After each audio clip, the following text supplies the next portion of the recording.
Hello बच्चों, आइए दिए गए प्रश्न को समझते हैं। दो घनों जिनमें से प्रत्येक का आयतन 64 सेंटीमीटर घन है के संलग्न फलकों को जोड़कर एक घनाभ बनाया जाता है।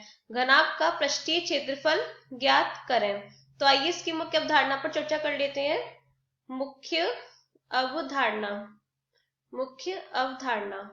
सबसे पहले हम ये समझते हैं कि घन के आयतन का सूत्र क्या होता है। घन का आयतन बराबर होता है घन का आयतन बराबर भुजा का घन, ये इसका आयतन होता है। और घनाभ का पृष्ठीय क्षेत्रफल क्या होता है।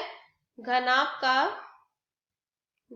का पृष्ठीय क्षेत्रफल बराबर होता है दो कोष्ठक लंबाई गुणा चौड़ाई धन चौड़ाई गुणा ऊंचाई धन ऊंचाई गुणा लंबाई, ये इसका पृष्ठीय क्षेत्रफल होता है। अब हम यहाँ से इस प्रश्न को एक चित्र बना करके समझते हैं। यहाँ हमने एक घन ले लिया है जिसका हमें आयतन दे रखा है 64 सेंटीमीटर घन, यानी कि यहाँ से भुजा कितनी हो जाएगी। अगर हम इसकी भुजा ए मान लेते हैं तो भुजा कितनी हो जाएगी। घन के आयतन का सूत्र भी हमने देखा, भुजा का घन होता है। तो यहाँ से हम लिख सकते हैं आयतन दे रखा है हमें 64 सेंटीमीटर, तो एक का घन बराबर 64। तो यहाँ से क्या हो जाएगा, घनमूल यहाँ पे चला जाएगा 64 के ऊपर, ये घनमूल चला जाएगा तो कितना आ जाएगा 64। 4 का घन होता है तो यहाँ पे a बराबर 4 सेंटीमीटर आ जाएगा। तो यहाँ से भुजा कितनी आ गई घन की 4 सेंटीमीटर। घन की भुजा बराबर आ गई 4 सेंटीमीटर। अब प्रश्न में आगे क्या कह रहा है कि घन के संलग्न फलकों को जोड़ करके घनाभ बनाया जाता है। तो यहाँ से क्या हो जाएगा, तो हमने यहाँ से घन के संलग्न फलकों को जोड़ करके घनाभ की रचना कर ली है। तो यहाँ से हमें घन की भुजा कितनी आई थी 4 सेंटीमीटर आई थी, यानी कि ये भी 4 सेंटीमीटर होगी, क्योंकि घन की तो लंबाई चौड़ाई ऊंचाई तीनों बराबर होती हैं। ये भी 4 सेंटीमीटर होगी, ये भी 4 सेंटीमीटर होगी। तो यहाँ से हम घनाभ की भी लंबाई चौड़ाई देख लेते हैं।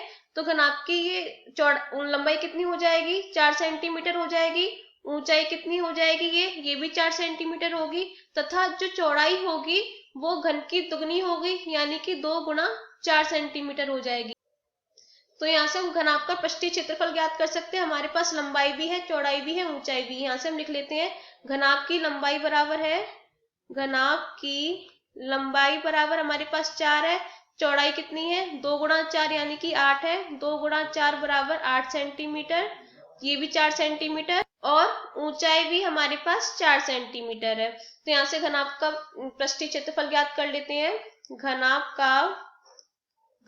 का पृष्ठीय क्षेत्रफल अभी हमने मुख्य अवधारणा में सूत्र पढ़ा था, दो कोष्ठक लंबाई गुणा चौड़ाई धन चौड़ाई गुणा ऊंचाई धन ऊंचाई गुणा लंबाई। तो यहाँ से लगा देते हैं बराबर दो कोष्ठक लंबाई गुणा चौड़ाई, यानी कि लंबाई कितनी इसकी 4 है, चौड़ाई 8 है, धन चौड़ाई गुणा ऊंचाई, चौड़ाई 8 है, ऊंचाई 4 है, तथा ऊंचाई गुणा लंबाई, ऊंचाई भी 4 है और लंबाई भी 4 है। तो क्या हो जाएगा यहाँ से दो कोष्ठक 4 अट्ठे 32 धन 4 अट्ठे 32 धन 4 चौक 16।